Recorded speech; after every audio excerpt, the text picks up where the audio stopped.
今天是11月5号了，又是一个周六，终于能够抽出点时间来种大蒜了。如果再不种的话，就有点晚了。我是在7A 奶源区，大家看我今天又换上半袖了。前一阵子已经是穿上很厚的衣服了，每天都被冻得瑟瑟发抖。然后天气突然就变了，这几天还有下周都是非常暖和，搞得我现在都不知道现在是不是非常适合的种蒜的时机了。通常来讲都是霜冻日前2周，还有霜冻日之后2周，然后一直到11月份，其实是都可以种蒜的。只不过如果种的时机不好的话，最后是影响结蒜头的。有时候为了消除每一年的天气的不同状况对种蒜的影响，我会分几批，可能分2批到3批种植。这样的话，总会有一批是特别成功的，剩下2批可能是稍微的差那么一点点，但是也差不到哪儿去。总之一个原则就是说，如果你种大蒜是为了结蒜头的话，要保证有足够的生长期。一般的蒜头当然要看品种了，大概是要200天以上吧，好多蒜都是210天到240天，所以要推算一下，要给它留够足够的时间，让它结大蒜头。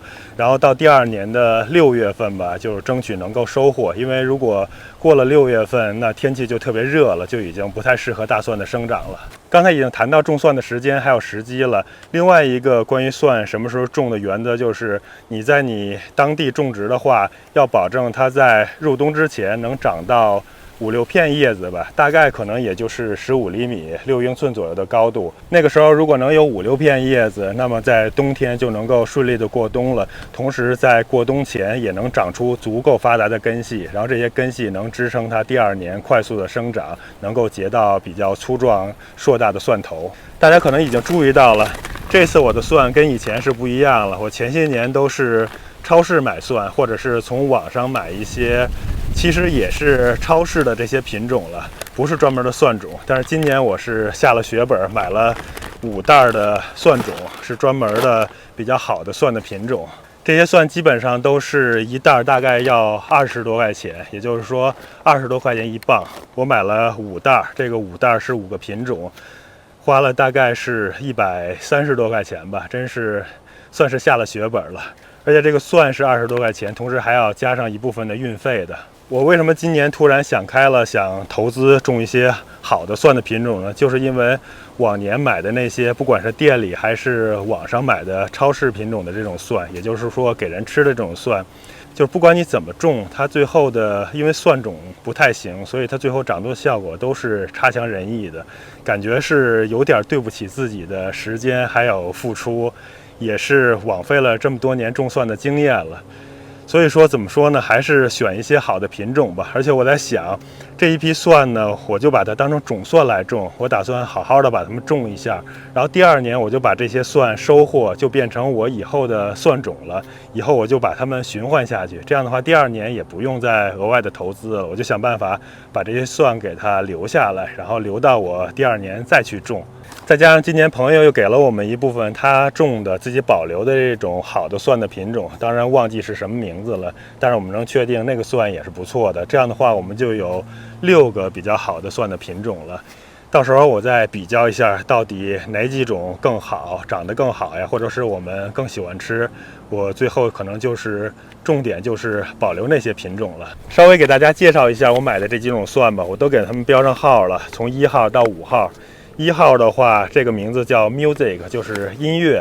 这个蒜我之所以选它，就是它的蒜瓣特别大，然后是一半一半的，特别的整齐。一个上边是1、2、3、4、5，大概就是5瓣蒜的样子。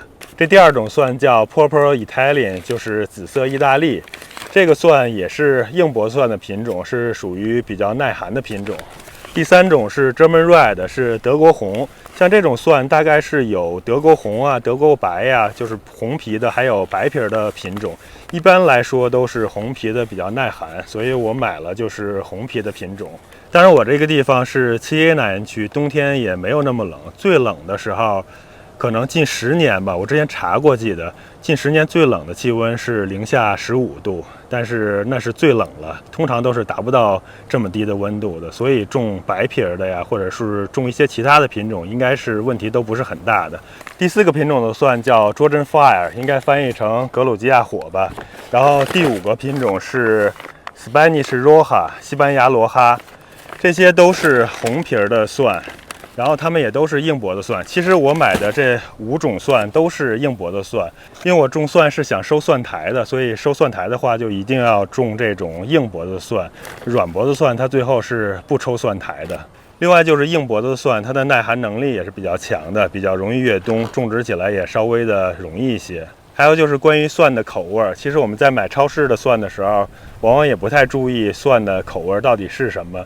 其实整体来讲就是比较辛辣，但是如果按它的品种细分的话，其实蒜的不同种类它的口味差异还是比较大的，有的就是比较柔和，有的就是比较辣，有的就是口感稍微的软一点，有的就是脆硬一点，就是差别其实是挺大的。所以这些蒜也是有的适合，比如说我们拌凉菜的时候吃呀，有的时候会做一些沙拉呀，那些可能就是口感比较柔和的。然后有些蒜呢就比较适合你烤肉啊，还有一些蒜是更适合做蘸蒜汁儿啊。然后还有就是有些特别辣的那蒜，那可能有的人就特别喜欢辛辣的口味，那些蒜就更适合这些人了。当然还有一些蒜可能对我们这种喜欢辛辣口味的人来说，那可能就是不是蒜了。那些蒜味道非常的柔和，应该是属于欧美这些人通常比较喜欢的那些蒜的种类。以后要是有机会的话，再给大家整理还有总结一下不同蒜的品种，还有它们之间的口味的差距吧。今天就先不介绍那么多了，我们先重点还是放在种蒜上。我接下来先把这些蒜给它拆开，然后分成一半一半的蒜瓣，等一下就可以种起来了。我是准备了这种小盒子，准备了5个盒子，上面也是从1号到5号都编好号了，然后下边是底部写上了它的名字，这样我种的时候就可以按照1号到5号的顺序来种。之后长出来收蒜头之后，我就能比较清楚的知道哪一片的蒜到底是对应的是哪一个品种了，以后就能记住，不至于搞混了。来，我把包装都给它打开，我数一数，像这个 Music 一包里边能有几头？这个里边是2、4、6、8、10，里面有10头，也就是1磅大概是10头，个数还挺多的。暂时先把它装回去，一会儿别搞混了。然后是2号这个紫色意大利，看看是有2、4、6、7头，另外还多给了2、4、5个蒜瓣。看这紫色意大利就是紫色的。再看看3号德国红，里边是2、4、6、7头。哦，这里边看看还有特别坏的这种。这个是4号格鲁吉亚火，有2、4、6、8头。这个个头感觉还挺大的，都已经发芽了。来看一下这些芽子。最后是这西班牙罗哈，2、4、6、7头。感觉从2号到5号基本上都差不多，都是7、8头的样子。只有1号这个 Music 是10头，头数比较多。我把它们还是装回袋里，就是怕搞混。现在先把这几个小盒子按顺序给它摆好，这样的话一个小盒子就对应1袋蒜了。我感觉我准备的小盒子可能是有点小，不知道能不能把这些蒜瓣都给装下。虽然说我们买的是这种优质的蒜种，但是并不是每一瓣蒜都是适合种的，所以掰开之后把一些坏的呀、特别小的还是给它挑出去，只留那些蒜瓣特别大、特别均匀饱满的。其实这种硬脖子蒜起名起的还是挺形象的，这儿就有一个特别硬的硬脖子，有这种的话，最后才能抽蒜苔，才可以吃这个蒜苔。刚才是包了几头叫音乐的蒜，它上面是有的是有5瓣，有的是有6瓣，6瓣的可能每一瓣个头就相对稍微小一点，5瓣的就会大一些。包的时候还是要稍微的小心一点，把下边这个底部的硬根还有硬脖子都掰掉，但是不要破坏了蒜的这个地方。看这里边也有坏的，像这种坏的那就只能扔掉了。按说它这么贵的蒜里边不应该有坏的，但是它说明上也说了，不是每一瓣蒜都适合种。如果不是太过分吧，里边比如说每一袋里边有个1、2个或者2、3个，上边有2、3瓣坏的，那也就将就了吧，也不能太过强求。这石头已经包完了，看看满满的一盒。大概是有50瓣吧，50瓣或者是50多一点。包装我给它叠起来留好了。开始包第2盒紫色意大利，像这盒它还额外给了几瓣蒜，这是因为称1磅的时候，它如果再给1头，那它可能就觉得亏了，所以就又加了4瓣，凑够1磅。因为这种蒜卖的还是比较贵的嘛，所以它也不会给你太多。当然，这种比较正规的，它也不会少你的分量的。看紫色意大利就是长这个样子。看一眼这德国红这一头，感觉有点不妙啊。这个地方是有蒜区的，没想到买的这么好的蒜种，居然也有这种烂的有蒜区的，这个是太可怕了。如果有蒜区的话，到时候种出来又是长蒜区，而且还会传染其他的蒜。这头先放在旁边，看看其他的。哎，这德国红的整体品质感觉太差了，又有一头是这种比较不好的，其他几头感觉还好，但是有一些上面也是有一些斑点的，所以这德国红的这个蒜种不太好。再来看一下已经发芽的格鲁吉亚火，这个包的时候还得小心一点，不要把芽点给碰坏了。这是5号西班牙罗哈长的样子。我感觉这3种蒜把外皮剥开来之后，差别并不是很大。这是紫色意大利，这个是德国红，这个是西班牙罗哈，看看长得是不是特别像。抓紧时间，快一点给它剥完。之前有朋友剥完外边的外皮之后，就是把蒜瓣一瓣瓣剥开之后，他还会把这个皮给剥下来，然后就是光着去种，其实是完全没有必要的，我们就这样种就可以了。这边是下边根部，种在下边的，然后这边是上边。还有好多人在剥好这些蒜瓣之后，会选择泡一下水，比如说泡上半天啊，或者是1天的水。这样的话，通常发芽的速度会稍微快一点。这个德国红这有蒜区的这一头，我就打算不要它了，因为不想承担这个风险了。另外就是它这个是一个非常明显能看出有缺陷的，我觉得它在装的时候还会往里装，因为这一袋里边就7头嘛，它这个明显坏的往里装，然后有蒜区的这个其实也是挺明显的，并且一捏都有点软了，它也是往里装。另外还有一头上边也是有一些残次，有一些痕迹的。我是感觉这些商家卖这么贵，它这些蒜其实应该是挑出去的，但是还是往里放。我觉得，哎，怎么说呢？大家如果看到了我上边这个标签的话，我反正是不建议在他家买了。这次主要是因为他卖的比别人可能便宜那么3块钱，可能别人家卖28，我忘了是卖23还是24块钱1磅了。回去还得查一下，但是也就是便宜几块钱吧，我就觉得都是同样的蒜，那就在他家买了。但是没想到这里边明显能看出来，就是能挑出去的这些，他还是往里装，感觉不是特别好。其实如果剥开之后，我们看到蒜上边有瑕疵呀，或者是有一些坑坑洼洼呀，或者说上边有1瓣2瓣是烂的呀，那倒没什么，因为它从外表很难看出来嘛，那也能理解。但是这种整头外表看起来就是残次的，那其实就不该往里装的。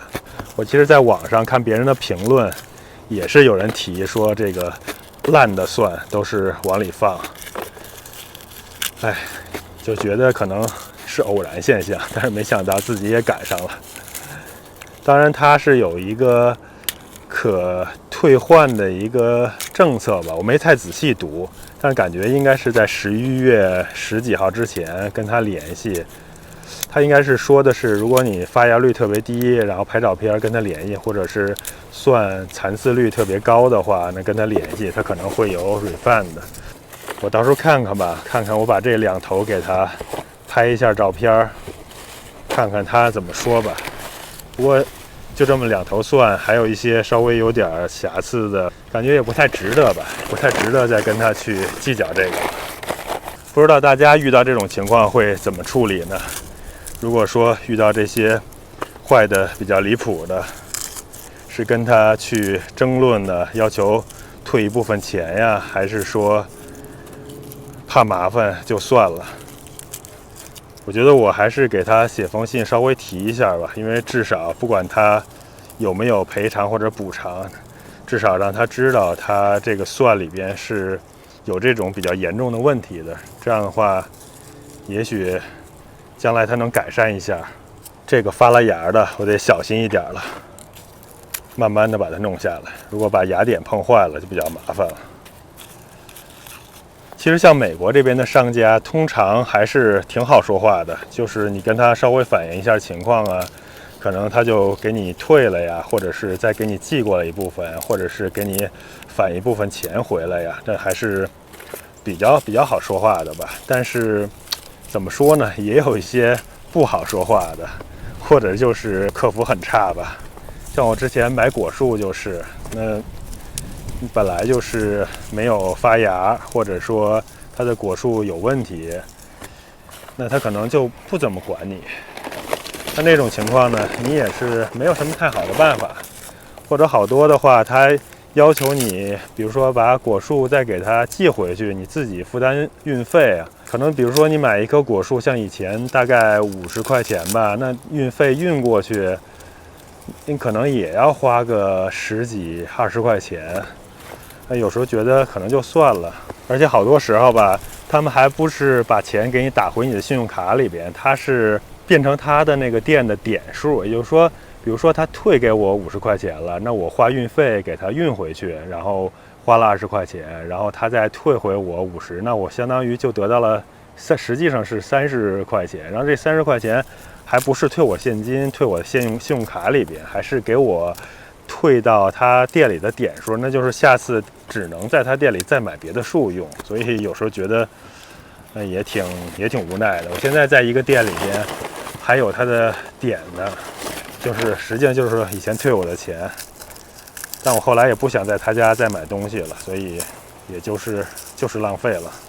而且我发现最近这几年，尤其是买果树还有网上买一些东西，它这个退货的策略政策吧越来越严格了。像以前的话，可能好多地方它是保你1年的，你1年有问题只需要跟他说一声，或者是给他拍张照片，然后他就给你退掉了，或者说可以给你再重新寄来。但现在这2年好像好多商家都不这么干了，就是他这种退换货政策变得是越来越严格，就是卡你各种各样的东西，就导致你最后真的出问题了，就是也是搞得挺不愉快的吧，就是不太舒服。不知道是不是因为经济，是不是这几年经济形势不太好了，所以大家都是想着办法省钱，然后抠钱呀。这样的话，这客服的给人感受啊，还有客服的态度，整体就下降了不少。哇，又一个有蒜区的，这蒜区还在里边呢。看看这蒜区还在这动呢，这是活蒜区呀。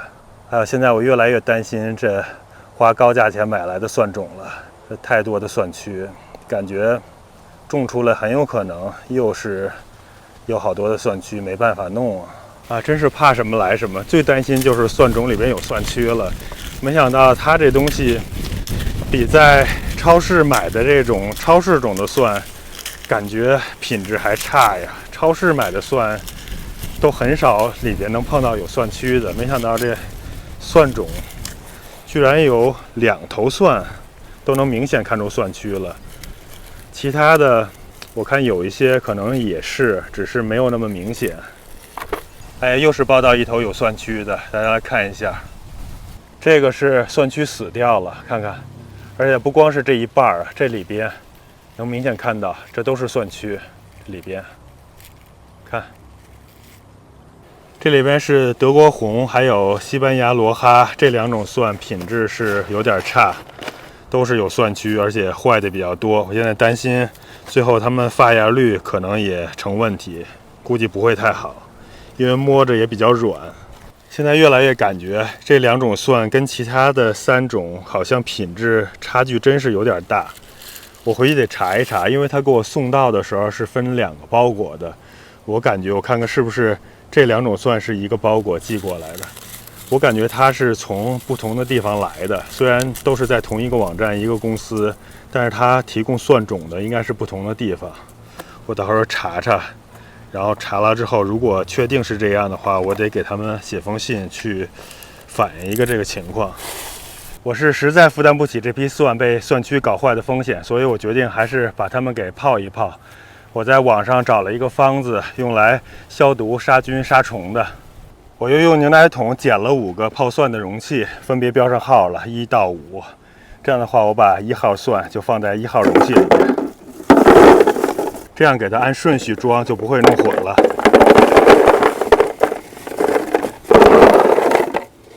看来是种的种类比较多，还是相对麻烦一点。要是种1种的话，就1个桶就够了；种5种还要准备5个。我先把它们放到旁边去。这是1桶，大概是1加仑，也就是不到4升的温水。这个是苏打，这是有机的叶肥，放上1大勺的苏打，用来杀菌、消毒、杀虫。再倒上2、3勺的叶肥，给它增加肥力。这些叶肥主要是可以滋养一下大蒜，给它好好搅拌一下，搅拌均匀了，然后就可以开始浸泡了。还有2个，行，就先这样给它泡上吧。它是要求泡8到24小时的，我觉得可能正常的话泡8小时吧，但是我感觉我没有这么多时间了，我想今天就给它种下去，所以我就给它泡个4小时吧。泡4小时之后，我晚上的时候给它种下去。这个是第1次浸泡，第1次浸泡的时间要求比较长，至少要几个小时吧。然后还有一个第2次浸泡，第2次浸泡就是用酒精或者是双氧水，大概就泡上个10分钟就行了。大蒜已经是泡的差不多了，给它捞出来稍微清洗一下。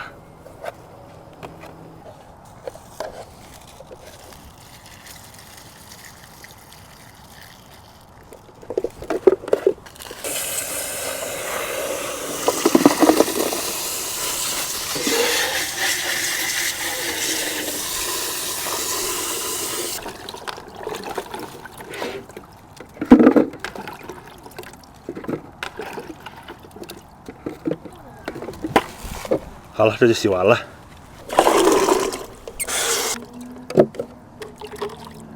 这个发了芽的蒜种，干什么都要特别的小心，得轻拿轻放，稍微一不留神，就有可能把蒜芽给碰坏了。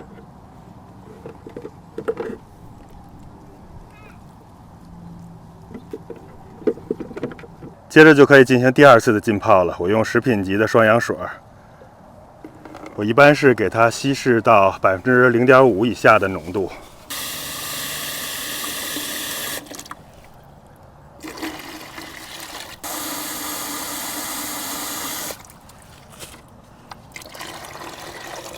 给它搅拌均匀了就可以了。我一般习惯使用双氧水来杀菌，因为有食品级的，不太习惯用酒精。其实用酒精也是可以的。给每一盒再加上这个双氧水，稀释的双氧水浸泡一下，消消毒、杀杀菌。行了，只要稍微没过去就可以了。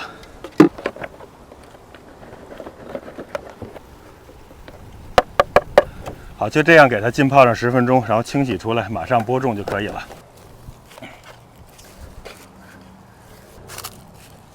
还是用同样的方式给它冲洗干净。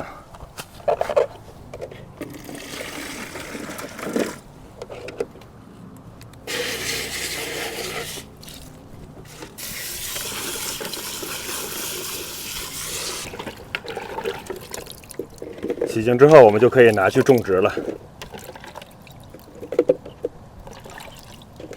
好了，这就拿去种植了。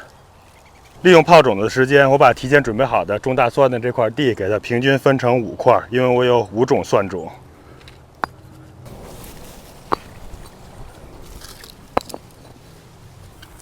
接着给它搂沟。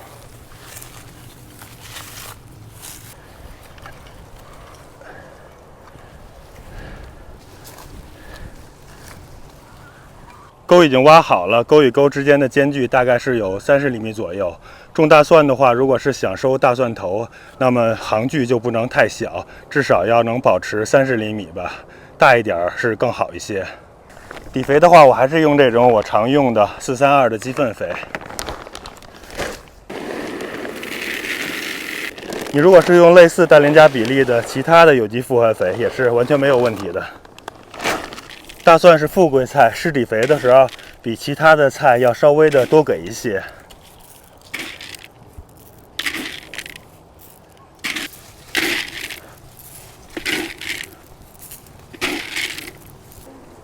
这是施好的底肥，之后再用锄头搂一下沟，把底肥跟土混合一下，混合均匀了。好了，肥和土已经混合均匀了，这样就可以把蒜给种下去了。又准备了一车的堆肥土，等下种完蒜之后给它盖上。我按照序号给它放好，这个是5，然后这是4，这是3、2，这是第一个。我戴上手套，刚才说过了，我们种蒜的话就是行距是30厘米，间距我一般是15厘米左右。种的时候轻轻的给它往下压一压，这样的话能种的稍微深一点。一般种蒜它的深度是在大概1英寸到4英寸，也就是2.5厘米到10厘米左右吧。如果你所在地区特别冷，就种的深一点；如果你所在地区比较热的话，比较暖和，那就种的稍微浅一点。我这地方我通常是种到2英寸，也就是说大概是5厘米左右吧。这个品种的蒜，它的个头确实是不小。这是 Music 音乐，我就捡这些个大的饱满的种吧，还剩了一点蒜种。该轮到2号了。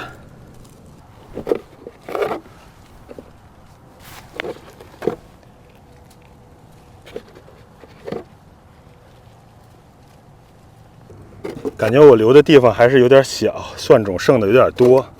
刚才那一盒剩了有一半，还得找点别的地方再给它种下去。现在天短了，天黑的速度实在是太快了，还得抓紧点时间，不然一会儿天就黑了。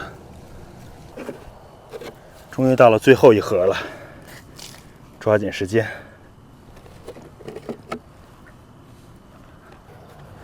行，蒜瓣都种下去了，这个位置实在是太有限了，总量也就是种了一半。盖一下土，盖土比较容易，用这种平整土地的工具稍微搂一搂就可以了。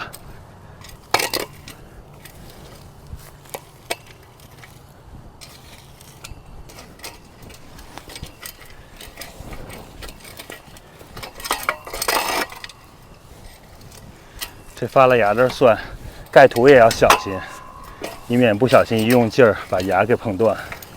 虽然种的比较深，但是还是以防万一吧。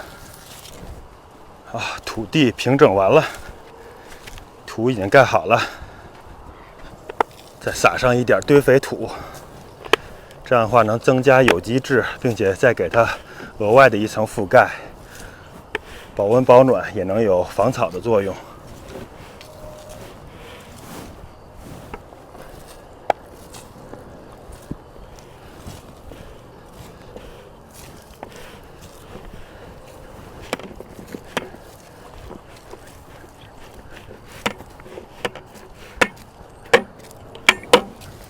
再把这些土轻轻地搂一搂，给它搂得平整一些，均匀一些。这边感觉还缺了一点点，再来一点。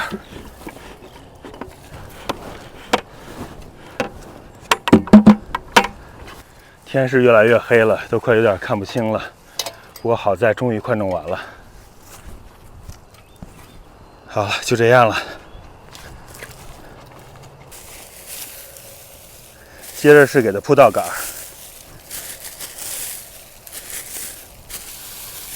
铺稻杆的作用是给它保温保湿防草。当然这一步也不是非要现在铺，可以过2天铺也完全没有问题。我是想一鼓作气就把它弄完了。这些稻草可以一直铺着，铺到明年的3、4月份，春天第一次施肥的时候，可以把它稍微的搂一搂，然后把肥给施进去。它干嘛呢？铺稻草呢？铺草干嘛呢？因为下面种了大蒜了呀，你都不知道吧？还是有点刮风，我得赶紧给它浇上水，否则的话这些稻草就被风给刮走了。大蒜的话，这样种完浇过水之后就不用再管它了，整个冬天就靠自然的雨雪来给它浇水灌溉就已经足够了。这边的稻草也赶紧给它铺完。